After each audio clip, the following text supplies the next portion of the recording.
A esta hora saludamos a quienes nos escuchan en Ambato, en Tizaleo, en Ceballos, en Píllaro, La Tacunga, Pujilí y partes de Chimborazo, donde llega Extrema 92.5 FM. Asimismo, a quienes nos siguen en vivo a través de nuestras plataformas en Instagram y Facebook como @ExtremaFM Ecuador. Nuestro invitado de hoy es el expresidente de la República, Rafael Correa Delgado. Economista, buenos días. Les saludamos desde el centro del país y con el canto del gallo a esta hora.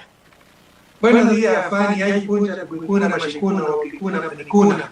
Qué gusto empezar el día allá en Ecuador, permitiéndome saludarlos y saludar a la Sierra Central, a Chimborazo, a Tungurahua, a Cotopaxi, Bolívar. Un abrazo a todas y a todos.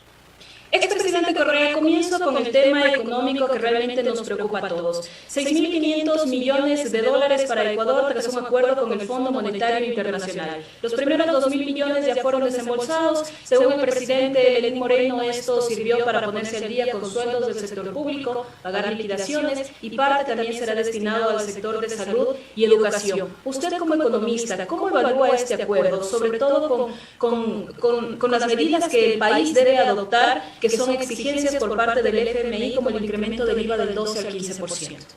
Bueno, usted ya contestó la pregunta, porque yo no soy demagogo, no es que voy a decir como Lazo que en 100 minutos resuelve el problema, no, esto es durísimo y no vamos a salir sin costo y vamos a necesitar ayuda internacional. Obviamente, lo primero es utilizar adecuadamente nuestra liquidez, pero mientras nos ponemos de rodillas con el Fondo Monetario, fugan del país miles de millones de dólares, el propio sistema bancario tiene más de 6.000 millones fuera y el propio Banco Central tiene cerca de 3.500 millones fuera del país en vez de utilizarlo para reactivar la economía. Entonces vemos una gran inconsistencia que nos cuesta carísimo a los ecuatorianos. Sobre el acuerdo con el fondo, bienvenido a los 6.500 millones a 27 meses, el desembolso, 10 años plazo, 2.9% de interés. Alguien dirá, miren qué barato. No, son los créditos más caros, porque hay que ver lo que se firma para que nos den ese dinero, los condicionamientos.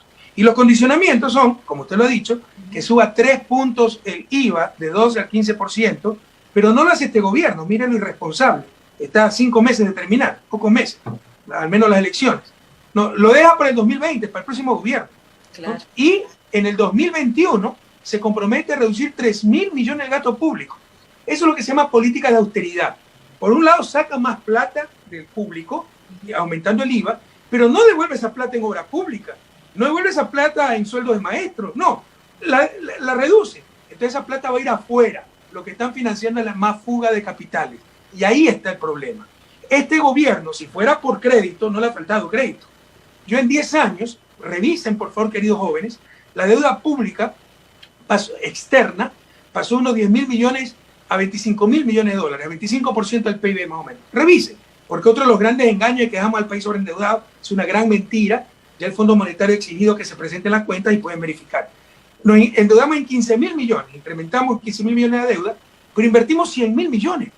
100.000 millones. Es como alguien que compró una casa de 100.000 dólares, pero se tuvo que endeudar en 15.000 dólares. Tremendo buen negocio. Estos señores en menos tiempo, la tercera parte del tiempo, en 3 años y medio, se han endeudado, Fanny, pero ahí está la cifra, en 25.000 millones de dólares. 25.000 millones de dólares y no ha puesto un adoquín. ¿Dónde se ha ido ese dinero? Afuera, fuga de capitales. Entonces, mientras no controlen eso, es como si por un lado nos hace una transfusión de sangre carísima, la plata que viene del Fondo Monetario, y por otro lado se abre más la herida y sale más rápidamente sangre y el cuerpo termina por desfallecer, por morir. Eso le pasó a Argentina. Revisen los casos latinoamericanos. Con Macri, el Fondo Monetario prestó 60.000 millones de dólares. Y Argentina va a crecer más del 10%, porque nada quedó para los argentinos. Por otro lado, sacaron 70.000 millones fuera del país. Entonces, es la liquidez que sale, y la liquidez como la sangre del cuerpo humano. Sin esa sangre no puede funcionar el cuerpo humano, sin esa liquidez no puede funcionar la economía.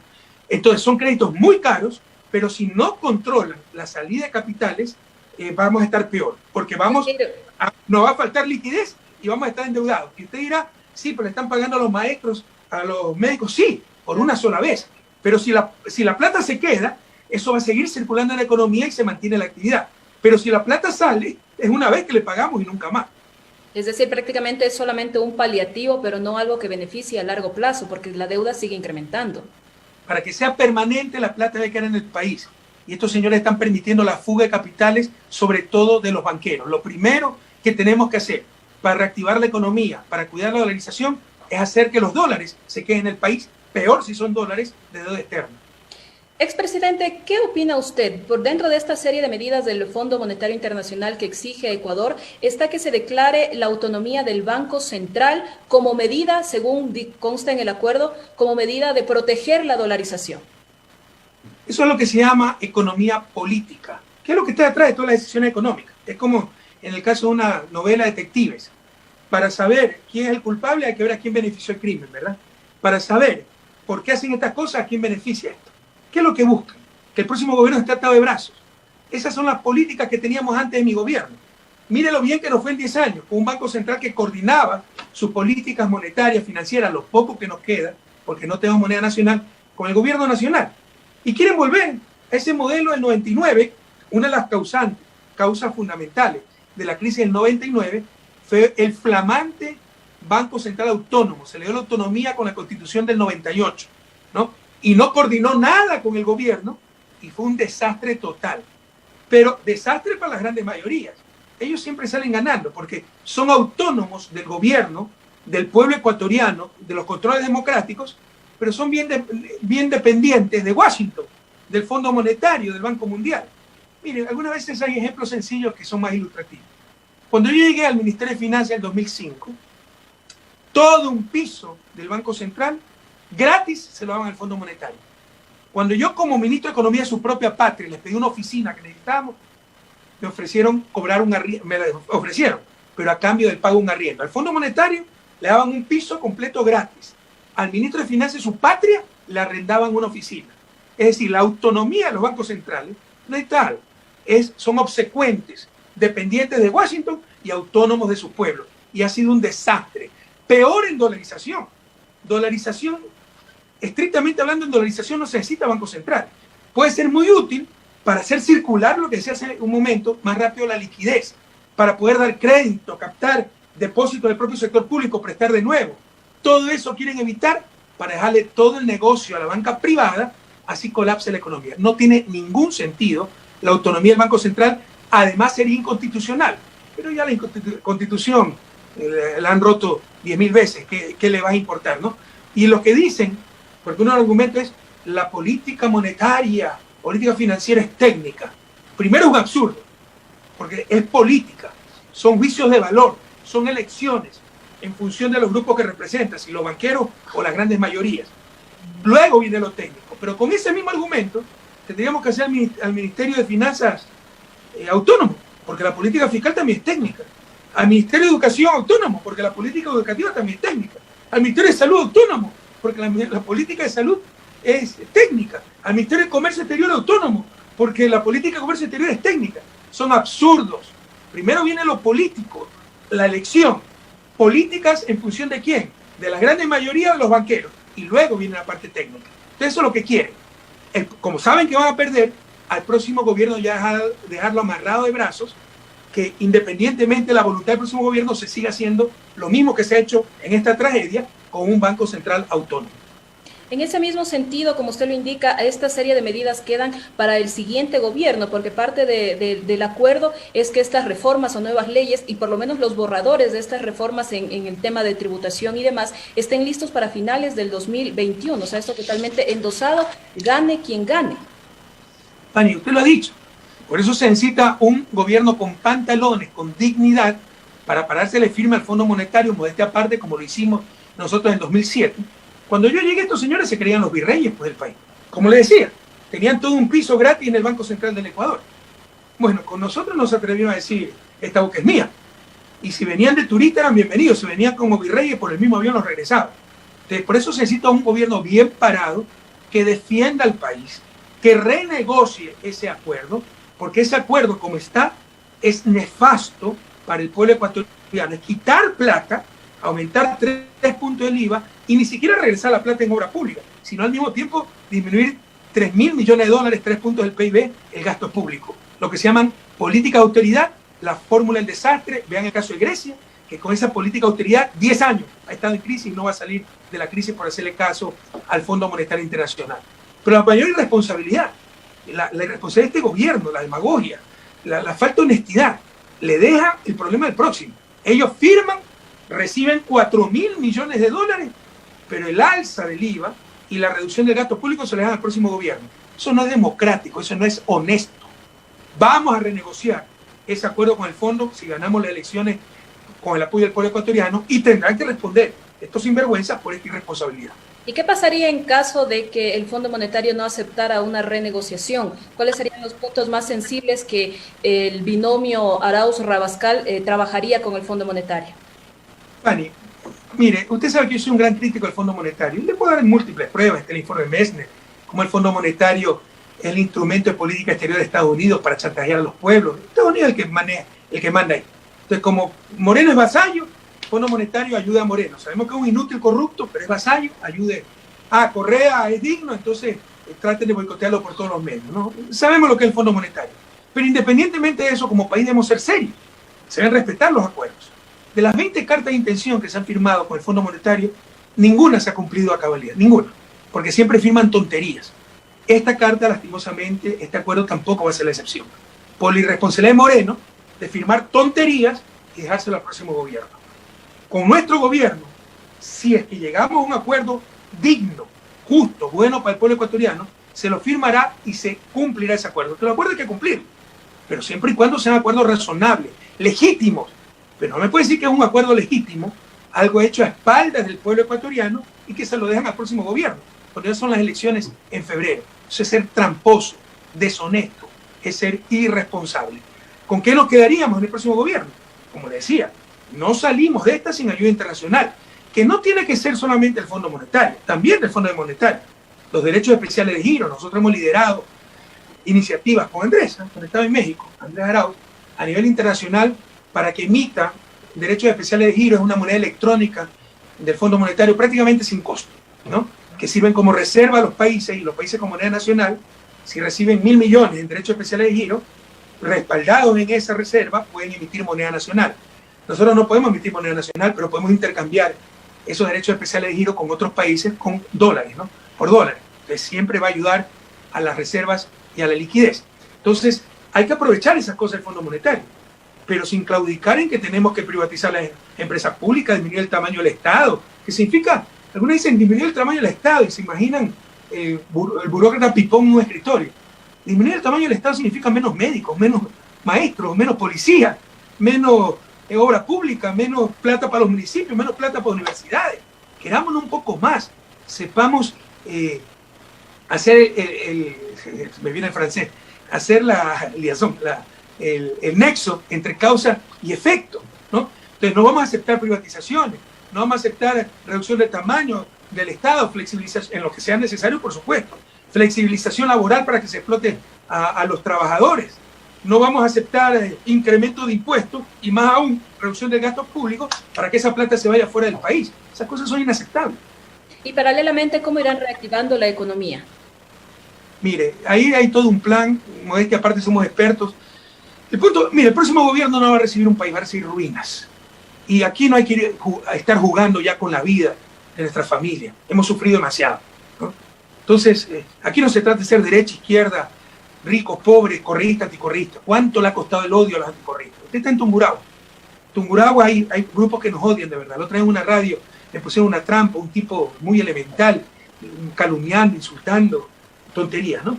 Pero nunca le fue tan bien a los industriales tungurahuenses como con mi gobierno. Pero ellos tienen la lógica del poder, no la lógica empresarial. Es dominar al gobierno. Con nosotros le fue muy bien, pero como no nos dominaban, tienen que ser nuestros enemigos. Pero en todo caso no se trata de derecha e izquierda. Miren la tragedia en que estamos. Pero es tan obvio como esto. ¿Cuándo estábamos mejor? ¿Ahora? ¿En esta tragedia o en los 10 años de Revolución Ciudadana, donde triplicaron utilidades empresariales los empresarios de todo el país, inclusive los banqueros, ¿no? Entonces, el odio nos ha costado muy caro. Esta vez se trata del amarillo, azul y rojo, el tricolor. Rescatar la patria. No se puede andar con aventura. Poner un banquero que está gobernando con Lenín Moreno, mientras todo el mundo quiebra, entre ellos los industriales, entre ellos la industria tunguragüense, la artesanía tunguragüense, el cuero, los textiles, ¿no? Poner un banquero. No se puede poner a yo creo que es un farsante, ¿no? Un Yacu Pérez, que antes se llamaba Carlos Pérez, que nos hable de que de cuestiones, un ecologismo extremo infantil, pese a que se están muriendo de hambre la gente, pese a que no hay trabajo, etc. Se necesita poner expertos en economía realmente con vocación del bien común, que realmente vayan a gobernar en nombre del pueblo ecuatoriano. Y de lejos, el mejor binomio en ese sentido es el binomio Andrés Arauz, especialista en economía, Universidad de Michigan, maestría en Aflaxo, doctorante en la Universidad Autónoma de México, y Carlos Rabascal, ingeniero comercial, eso significa microeconomía, la administración de negocios, empresario y además periodista. Entonces, tenemos todo un plan para reactivar esa economía. Significa, en primer lugar, mantener los dólares en la economía, ¿no? Y segundo, apostar a ciertos sectores que tienen capacidad de recuperación rápida para poder reactivar la economía, el empleo, la producción. Tenemos todo un programa, yo le puedo hablar 3 horas de esto, pero el problema es político. Mientras sigan siendo ellos gobierno, seguirán las políticas para los banqueros, para los grandes importadores y el resto del pueblo ecuatoriano en la ruina. Bueno, con lo que usted ya nos va comentando, nos vamos también introduciendo en el tema electoral. Les informamos a nuestros oyentes que estamos a través de la 92.5 FM para todo el centro del país y en las plataformas para todo el Ecuador. Expresidente Rafael Correa, estamos ya comenzando a hablar de la hoja de ruta que ustedes tienen, pero ¿cuáles serán, por ejemplo, los primeros compromisos de llegar Andrés Arauz a la presidencia el próximo 24 de mayo? ¿Cuáles serán esos primeros cambios que podríamos evidenciar, palpar inmediatamente?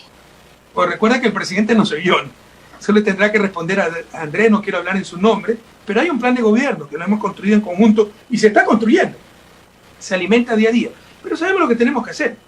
Hay que reactivar la economía, que es exactamente lo contrario que están proponiendo. Están proponiendo lo que se llama, ya le manifesté esto, políticas de austeridad. Aumentar impuestos, pero ni siquiera para devolver esos impuestos en obra pública, no. Reducir obra pública, reducir gasto público. ¿Y dónde se ve esa plata? Pero esto es ecuación, no hay más. O van a las reservas, que no han aumentado en todos estos años, o se van afuera, que eso es lo que ha pasado. Y nos quedamos endeudados y sin energía, sin liquidez, sin la sangre circulando en el cuerpo económico del país. Entonces, lo primero es mantener la liquidez.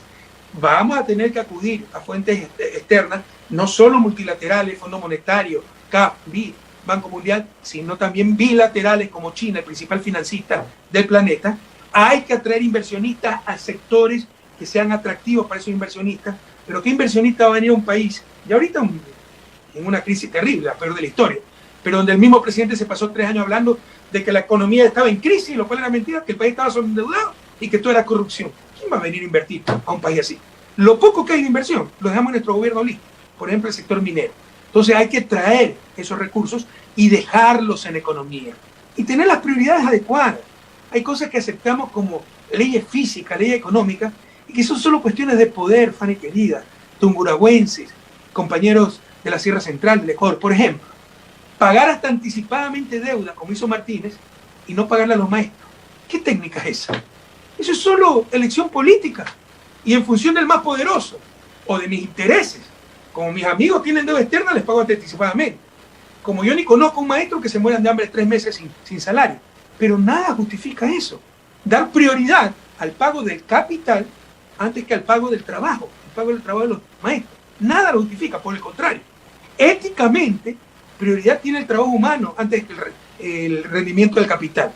Y técnicamente, es mejor pagar a los maestros que van a consumir en la tienda de la esquina. El tendero de la esquina con esa platita va a pagar el arriendo. El dueño de la casa con esa platita va a comprar más pan al mismo el tendero y así se circula el dinero y se reactiva la economía. Técnicamente, lo prioritario es eso, antes que pagar plata afuera, que se va fuera del país y no tiene ningún efecto reactivador. Pero hicieron exactamente lo contrario. Entonces, hay que tener técnica, pero la voluntad política para hacerlo adecuado, y esas dos cosas las tienen Andrés Arauz y Carlos Rabascal. Y, por ejemplo, ¿qué proyectos desarrollar o emprender, por ejemplo, para el sector del campo, de las áreas rurales, como ahorita nos escuchan, por ejemplo, en Mocha, en Ceballos, en Pujilí, en Salcedo, donde, por ejemplo, actualmente vemos en el trayecto de Tungurahua a Cotopaxi está el sector indígena apostado en las carreteras, vendiendo sus productos a un precio bastante económico y que igual en los mercados mayoristas encontramos estos intermediarios con los que cuando llegan al resto de mercados nacionales hay un sobreprecio. ¿Qué hacer con este sector que en estos momentos está apostado en estas carreteras tratando de vender sus productos? Es una gran pregunta. Y la gran respuesta es lo que hicimos por 10 años de gobierno de la Revolución Ciudadana, de mi gobierno. O tenía que vender sus productos a precio de gallina con coronavirus en mi gobierno. O habían los mendigos que ahora hay en las carreteras, en cada esquina, en las calles, en mi gobierno. Porque se hicieron bien las cosas. Y no solo le hablo al sector agrícola, al sector ganadero, a la pequeña industria, a la artesanía, a los textileros de Pelileo, a Quinzapincha, cuero. Pero si abren la economía, si no bajan los aranceles como hizo este gobierno para beneficiar a los importadores, nos inundan con productos extranjeros. Es que ellos son más eficientes. ¿Qué va a ser más eficiente? En China se paga $1 el salario. Lo que pasa es que no hay las leyes justas que tenemos en Ecuador y nadie va a poder competir contra eso. Pero incluso si fuera por ineficiencia, ¿cuál es la respuesta? Dejar que quiebren pues nuestros productores, que haya desempleo.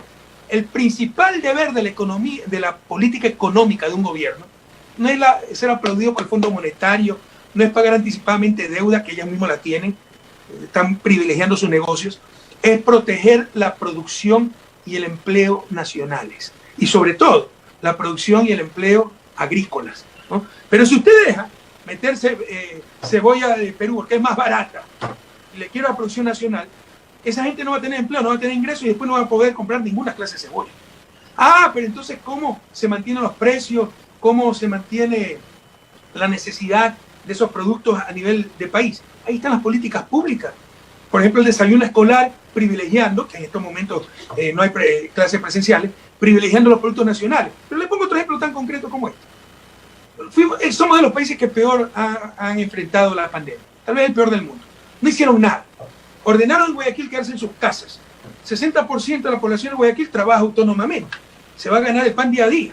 ¿Cómo le decías quédate en la casa y no te mueres de coronavirus, pero te mueres de hambre, porque no vas a tener ingresos? Había que respaldarlos con toda una logística. En lugar de tener a las Fuerzas Armadas reprimiendo, las Fuerzas Armadas llevando cartones de comida a las casas, como se hizo en otros países. Y a quien le duela, como se hizo en Venezuela, por ejemplo. ¿Y de dónde venía esa comida? Precisamente por esos indígenas. Precisamente esa papita, esa cebolla, ese maicito, ¿ya? Esa leche que producen los pequeños ganaderos de la Sierra Central. Y así se mantienen los precios y se mantiene la economía. Es decir, con política pública, el Estado puede crear demanda para ciertos bienes y proteger esa producción con adecuados aranceles para que no nos inunden productos del exterior. No hicieron absolutamente nada y ahí están las consecuencias. Y eso es lo que está en juego el próximo febrero. Seguir con esa política y sálvese quien pueda.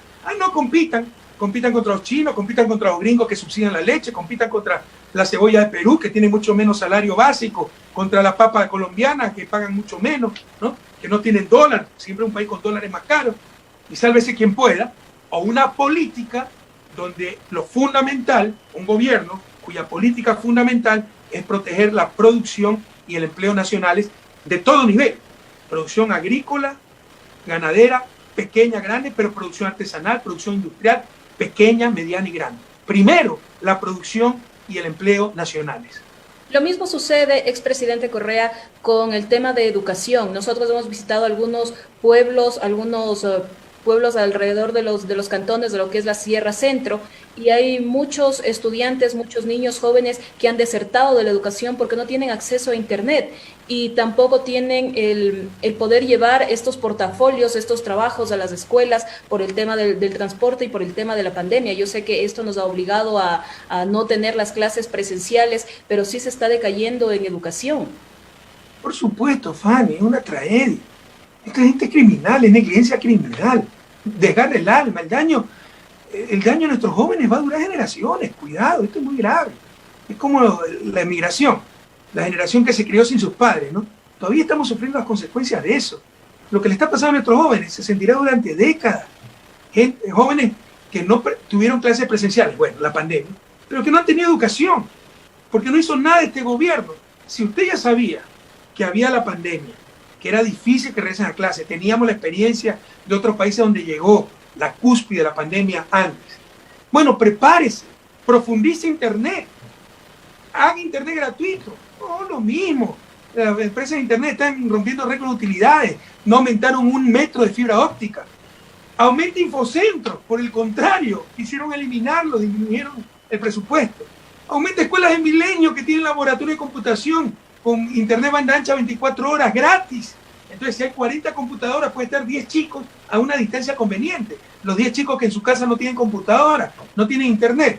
No, son elefantes blancos, démosle a las escuelitas unidocentes sin nada a los más pobres, engañando a los pobres y con la complicidad de la CONAIE y esos dirigentes indígenas irresponsables, politiqueros, ¿no?, que apoyaron y aplaudieron al gobierno para tener su botín, la educación intercultural bilingüe, y poner a su hija, a su comadre de profesora de la escuelita en la comunidad y dominar así la comunidad. Imperdonable lo que han hecho, ¿no? Démosle la peor educación y ahí no hay internet, no hay nada. Debieron enseguida ver un programa barato de computadora, aunque sea ensamblada en el propio país, para que cada chico tenga su computadora o al menos un iPad. No hicieron absolutamente nada, y están sacrificando a toda una generación. Es dramático lo que está pasando. Es totalmente un retroceso, sobre todo en educación, que se supone que es el área que nos puede sacar a todos los pueblos adelante y salir de este tercer mundo. Sin embargo, lo escucho y notamos que hay una hoja de ruta para el nuevo binomio que usted respalda, que es el binomio Arauz-Rabascal. Pero, ¿qué pasará en caso de que el Consejo Nacional Electoral no califique al binomio y no puedan participar en las elecciones? ¿De pronto tienen un plan B? Pani, primero, o sea, que hablemos de eso, ya hemos perdido la capacidad de asombro. Ni en dictadura se vio eso.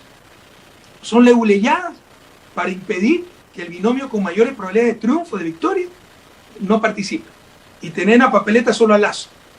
Eso debería, pero generar el rechazo de todos los demócratas, todos los patriotas, toda la gente honesta, correísta, anticorreísta. Aquí no se trata de correísmo, anticorreísmo, izquierda, derecha, se trata de principios. El juego limpio, la TRI nos acaba de dar un ejemplo de eso, con el paseo que le hizo Uruguay.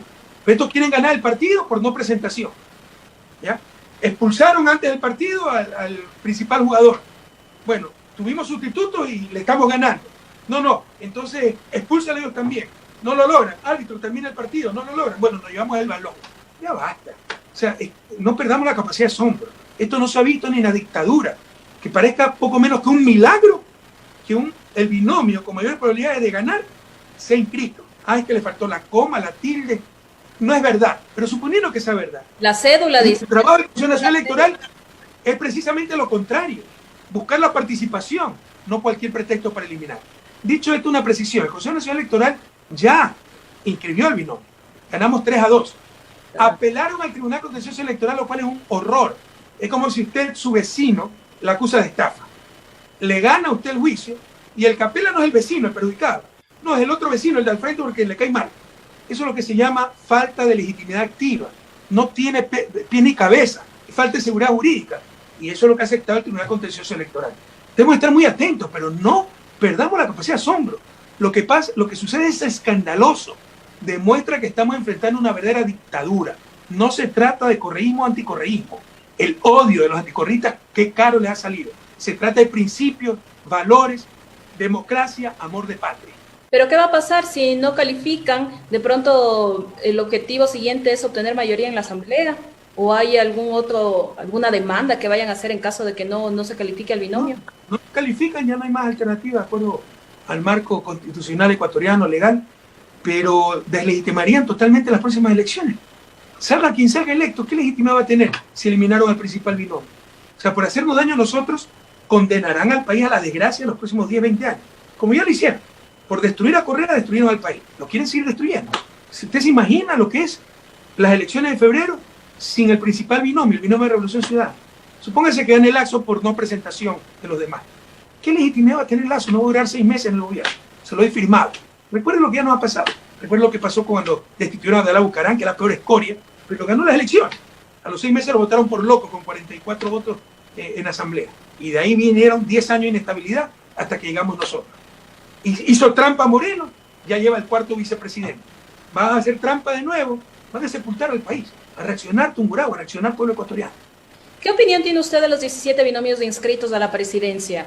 Parte del binomio de UNES está Lazo Borrero, Juan Fernando Velasco, Yacu Pérez, en fin, y otros candidatos que han sido hasta desconocidos dentro de la palestra política. Vea, todos tienen derecho a participar, pero dentro de ciertos límites. Eso no es democracia, eso es irresponsabilidad. Eso es ser aventurero, oportunista, y todo eso nos cuesta. Y cuidado, que no es como dicen algunos comentaristas que le dan plata a los partidos políticos. No, Los partidos políticos no reciben 20 centavos del CNE. Ellos pagan directamente a los medios de comunicación, pero obviamente mientras más binomios haya, más se gasta en publicidad. Es binomios que no tienen la más mínima posibilidad. Eso no es bueno para el país, no es bueno para la democracia, ¿no? Por si acaso, es fruto de la falta de liderazgo. Porque fíjense, con nuestro liderazgo todo el mundo tenía derecho a participar, pero no se atrevían los aventureros. Con Moreno, pues todo el mundo se atreve y con el aplauso de cierta prensa que ha encubierto a Moreno, saben que no va a tener ningún problema, no va a ser censurado. Porque sí es censurable esos oportunistas, esos aventureros con plata ajena. Ecuador debería tener 3 o 4 grandes tendencias, ¿no? Y que la gente sepa ya votar, no solo por las personas siempre va a ser importante, pero por esas tendencias. Pero 17 tendencias, eso no existe. Debería tener la tendencia, la extrema derecha, centro derecha, centro, el progresismo, nosotros, y ahí la CONAIE con sus candidatos, que nunca se sabe si están en derecha, izquierda, de acuerdo por dónde sopla el viento, ¿no? 4 o 5 grandes tendencias, pero no me vengan con que 17 binomios le hace bien a la democracia. No, no le hace bien a la democracia. Y lastimosamente es también consecuencia de la falta de liderazgo y la descomposición que hemos sufrido todos estos años. ¿Cree usted en las encuestadoras actualmente? Muchas de ellas de manera internacional han dicho que Arauz ganaría en primera vuelta, otras dicen que habrá una segunda vuelta con Lasso. ¿Se confía usted en los resultados actuales de estas encuestadoras? No, yo sí confío en una encuesta bien hecha. Yo soy estadístico y sé, bueno, al menos formalmente que una encuesta está bien hecha, porque les pueden decir que la muestra aleatoria estratificada, pero en la práctica, el que tenía que hacer la muestra aleatoria estratificada solo cogió a los 10 primeros que iba a pasar por ahí. No es solo diseñar en el papel bien la encuesta, sino ya ejecutarla bien. Pero en estos momentos de pandemia es muy difícil. La mayoría de esas encuestas ni siquiera son presenciales, no son con papeletas, sino son por teléfono, internet, y tienen un gran sesgo. Sin embargo, se siente, ¿no? Y por sesgo que tengan, todas nos dan como ganadores, incluso la de ellos. Recuerden lo que dijo Durán Barba, incluso lo puso a Lasso en tercer lugar, ¿no? Entonces, se siente que el inmenso apoyo, gracias a Dios, al pueblo ecuatoriano, del binomio Andrés Arauz, Carlos Rabascal, pero nosotros seguiremos trabajando como si no tuviéramos un solo voto. Lo que sí le digo es que en estos momentos, con la restricción de la pandemia, es muy difícil tener encuestas verdaderamente confiables. Avanzamos dialogando con el expresidente de la República, Rafael Correa Delgado, a través de Radio Extrema 92.5 FM. Vamos a nuestro último bloque de preguntas y aquí nos vamos con el tema de justicia. Expresidente, ¿qué está haciendo usted para que ante esta situación de que los jueces pidieron por tercera vez la difusión roja a Interpol, con la diferencia de que ahora ya existe una sentencia en firme, una sentencia ejecutoriada? ¿Qué medidas? El internacional sigue siendo la misma payasada.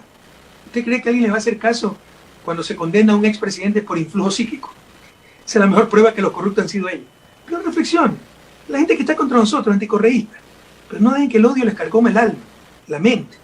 Si ustedes creen que si fuéramos corruptos tendrían que condenarnos por influjo psíquico, por haber recibido $6.000 de préstamo del Fondo de los Funcionarios de la Presidencia, que dice que no existió, y está probado más allá de cualquier duda.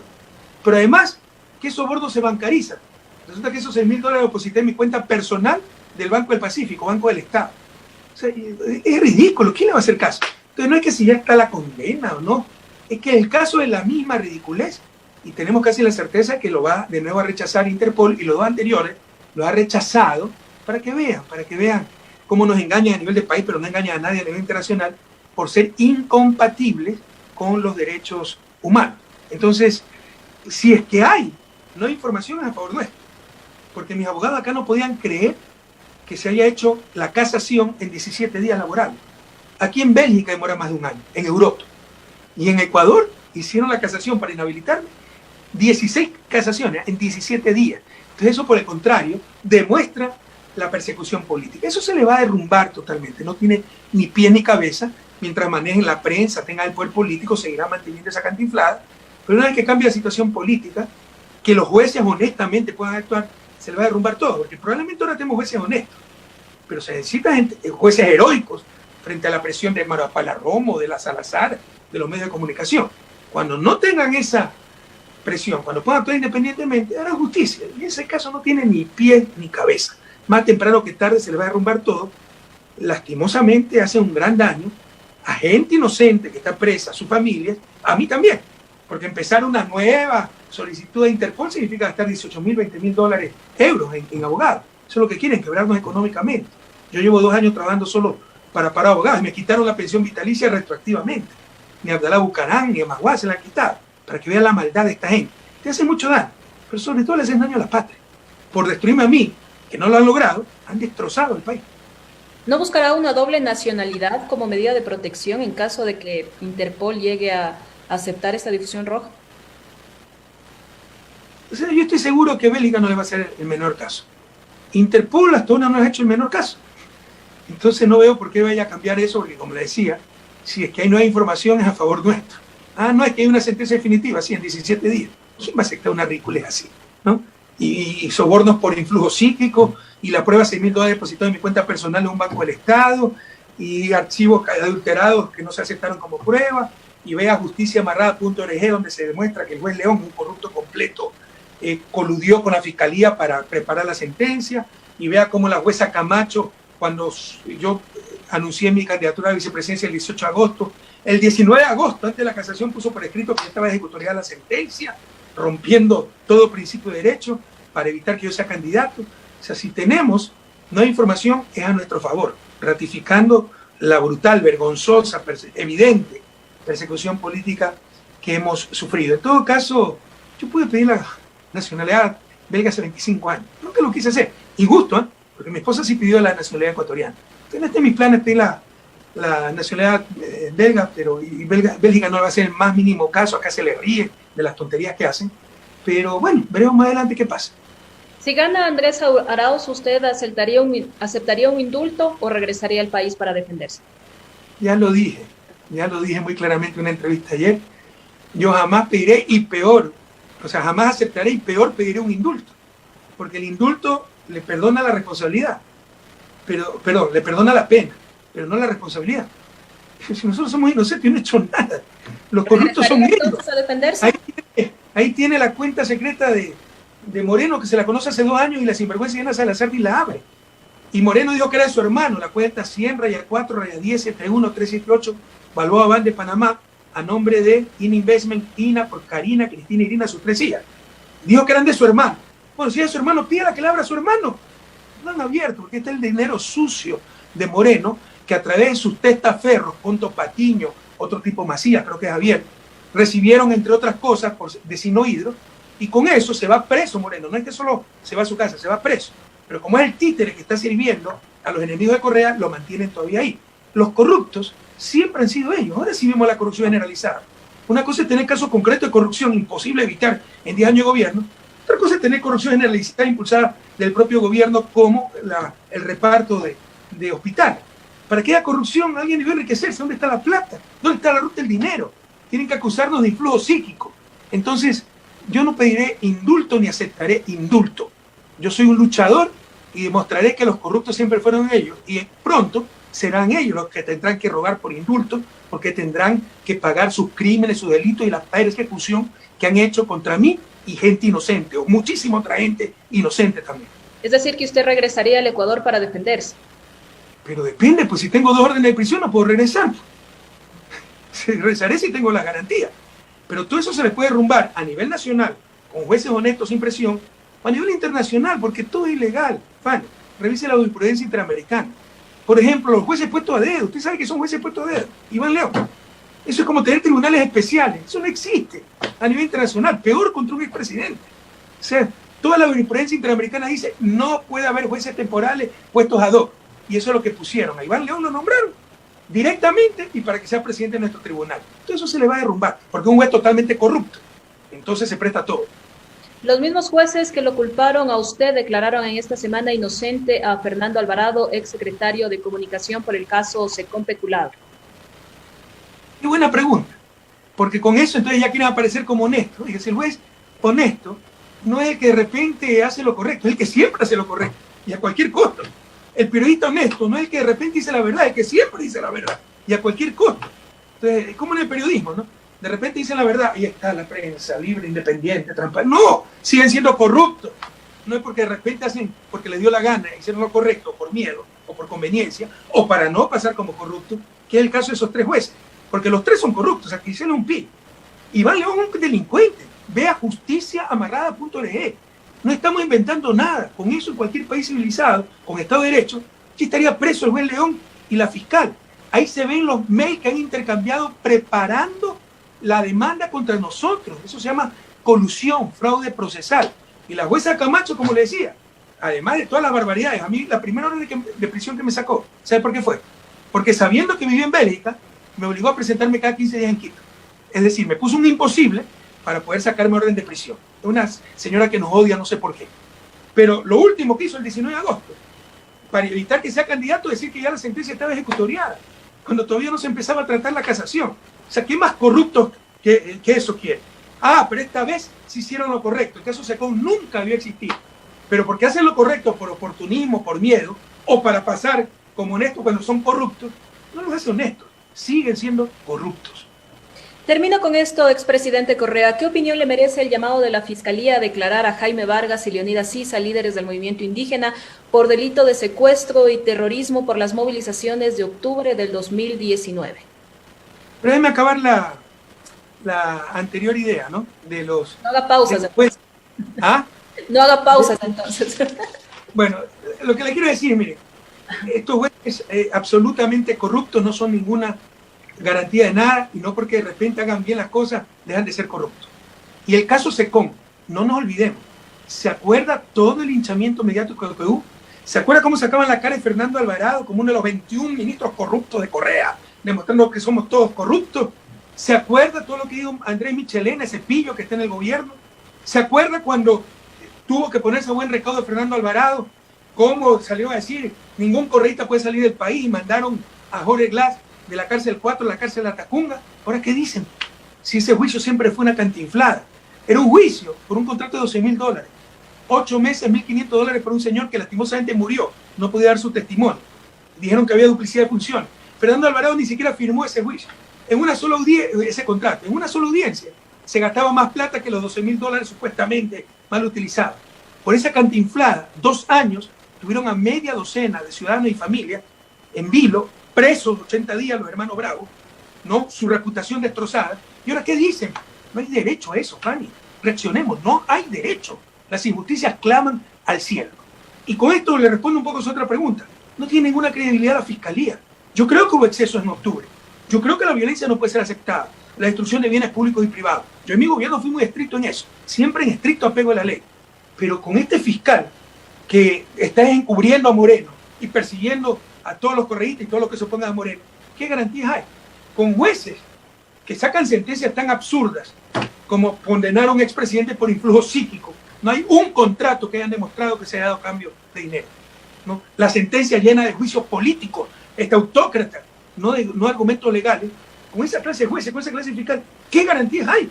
Que si es que han cometido alguna infracción, que respondan, Jaime Vargas, Leonidas Sisa, quien sea, pero con el debido proceso, con una fiscal honesta y con jueces correctos. Pero no hay ninguna garantía de aquello en estos momentos. Con esto cierro, expresidente Rafael Correa, su mensaje final para todo el centro del país. Siempre mi mensaje de esperanza. Hay luz al final del túnel, el daño es enorme. Yo no esperen de mí nunca engaño, ¿no? La crisis es gravísima, la crisis más grave de la historia. Ah, la pandemia. No. Somos los países que más va a decrecer de América Latina. No tenía que ser así. Sí, nos iba a golpear, pero no esta tragedia. Y de hecho ya la economía estaba en recesión desde antes de la pandemia. Y la pandemia la hemos manejado pésimamente en todos los aspectos. Sanitario, en su impacto educativo, en sus impactos económicos, ¿no? Para ponerlo en perspectiva, y no es para asustar, pero debemos tener la información.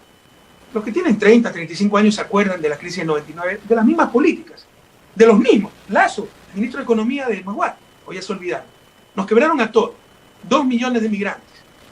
Depósitos congelados. Decrecimos 5.4%. La estimación del Fondo Monetario, que está en el acuerdo con el Ecuador, es que vamos a crecer 11%, más del doble. Más del doble. De ese nivel de gravedad es la crisis. Para recuperarlo lo más rápidamente posible, necesitamos un presidente, un vicepresidente que sepan de economía y que estén en función de la producción nacional y del empleo nacional. Necesitamos mayoría en la Asamblea para derrumbar una serie de leyes absurdas de apoyo humanitario, en la subida que quieren hacer del IVA por el compromiso con el Fondo Monetario, etc. Para poder recuperar la patria, volver a esa senda de progreso. No habíamos resuelto todos los problemas, no estoy loco para decirlo, con nuestro gobierno, pero era claro que progresamos día a día. Solo basta ver cómo vivimos ahora y cómo vivimos esos 10 años. No hay por dónde perderse, dónde engañarse. Entonces hay luz al final del túnel, pero a vencer tanto odio que nos han inyectado en el corazón. Hay algunos que odian a Correa, ¿por qué? Porque la televisión me lo dijo, ni me conoce, ¿no? El odio nos ha costado demasiado, ¿no? A superar tanta mentira que nos ha inyectado estos 3 años y medio, que sobreendeudamiento falso, revisen las cuentas, que sobreprecio falso, no hay un juicio de sobreprecio, le han llamado sobreprecio a reajuste de contrato, que elefante blanco, falso, ¿no? Que economía en crisis, falso, que corrupción generalizada. Si fuera verdad, ¿dónde estaba Moreno? Si fue 10 años parte del gobierno. No resiste el menor análisis. Una cosa es tener casos de corrupción, otra cosa es tener un gobierno corrupto como ahora sí lo tenemos. Sepan diferenciar. Entonces, a superar eso. No se trata de izquierda, derecha, no se trata de corrismo, anticorrismo, no se trata de ricos, pobres, no se trata de empresarios, trabajadores. Se trata del amarillo, azul y rojo. Nos destrozaron como país. Hay que recuperar la patria, recuperar el futuro. Y la mejor arma es tu voto el 7 de febrero. Todito, listas uno. Andrés Arauz, presidente, Carlos Rabacán, vicepresidente. Y juntos recuperaremos el futuro. Eso fue un diálogo con el expresidente Rafael Correa Delgado, y a nuestros oyentes en Cotopaxi, Tungurahua y partes de Chimborazo les decimos un buen amanecer. Yo soy Fanny Lara a través de Radio Extrema 92.5.